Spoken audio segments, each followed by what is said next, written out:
Olá, querido amigo, tudo bom? Estamos aí de volta ao nosso estudo da lição. Hoje é a lição de domingo, dia 10 de abril, religião pública. Lembra das palavrinhas que eu estou ensinando a vocês, que cada dia tem uma palavra? Hoje é o contexto. Vamos aprender um pouco o contexto dessa semana.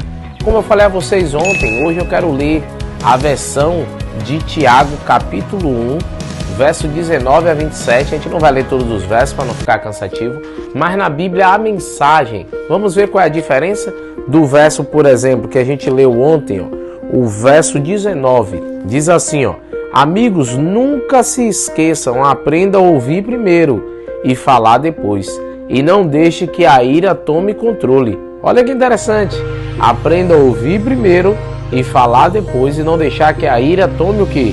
O controle. Também diz assim, o verso 22, ali ao 24, não se engane, fingindo-se de ouvintes, quando na verdade deixam a palavra entrar por um ouvido e sair por outro.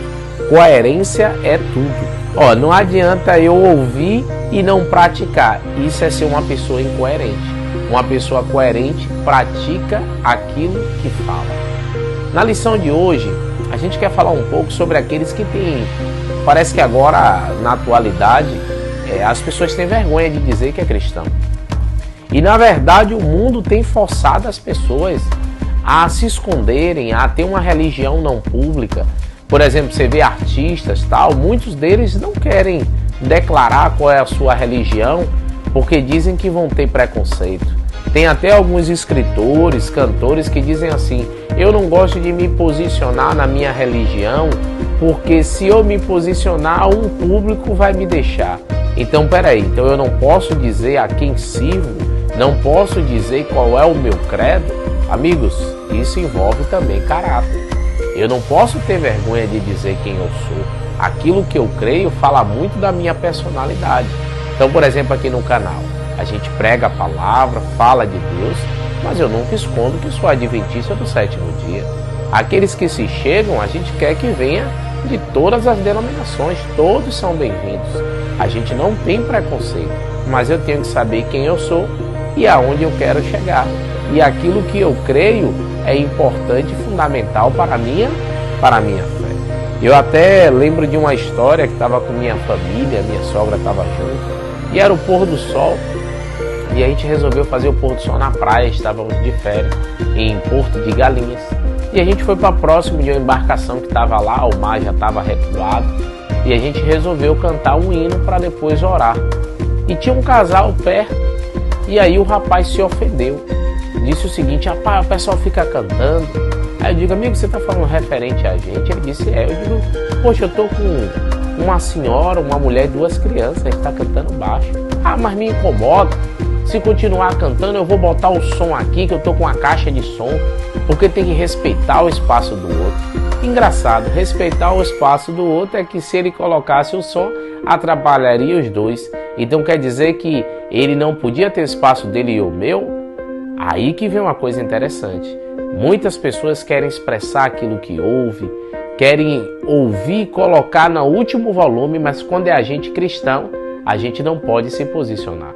Queridos, a gente precisa sim se posicionar, com respeito, com amor, como eu fiz lá, sair de um pouco mais próximo dele, mas a gente continuou cantando. Por quê? Porque ninguém deve silenciar um adorador. Então, o espaço público é usado por todos, até pelos aqueles que têm que pregar o evangelho. Às vezes a gente vê uns vídeos aí, o pessoal com preconceito, indo para cima, mas não tenha medo, meu amigo. Não me envergonhe do evangelho. Assim Paulo disse, deve ser também a nossa atitude, não se envergonhar. A lição diz assim, entregar a vida a Jesus e segui-lo tem consequências reais, diretas e abrangentes. A gente vive em um mundo que parece que não tem mais tanto preconceito para alguns.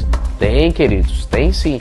E há uma frase de Spurgeon que ela cada dia se torna real. Se você não tem tido preconceito, você tem vivido uma vida onde todo mundo te ama, cuidado, você pode estar seguindo igualzinho a eles. A frase não é exatamente essa, mas a frase, o seu sentido quer dizer o seguinte, se você não está incomodando ninguém, possa ser que você então não está pregando o evangelho. Porque o poder de Deus, amigos, o evangelho de Cristo sempre incomodou alguns em toda a história. falar a verdade, mesmo com amor, ofende ainda as pessoas. Mas não deixe de pregar o evangelho com isso. Seja coerente em pregar e viver. Viver a vida cristã não deve ter apenas consequências internas. As esferas de influência devem ter profundo impacto positivo, refletindo uma vida de amor a Deus. Então, com isso, a gente precisa pregar, entendendo que vai impactar a vida das pessoas, e alguns esse impacto inicialmente pode ser negativo, mas com o poder de Deus, mostrando o amor de Deus, aquilo que parece negativo pode ser positivo. Olha como é bonito ver uma criança louvando.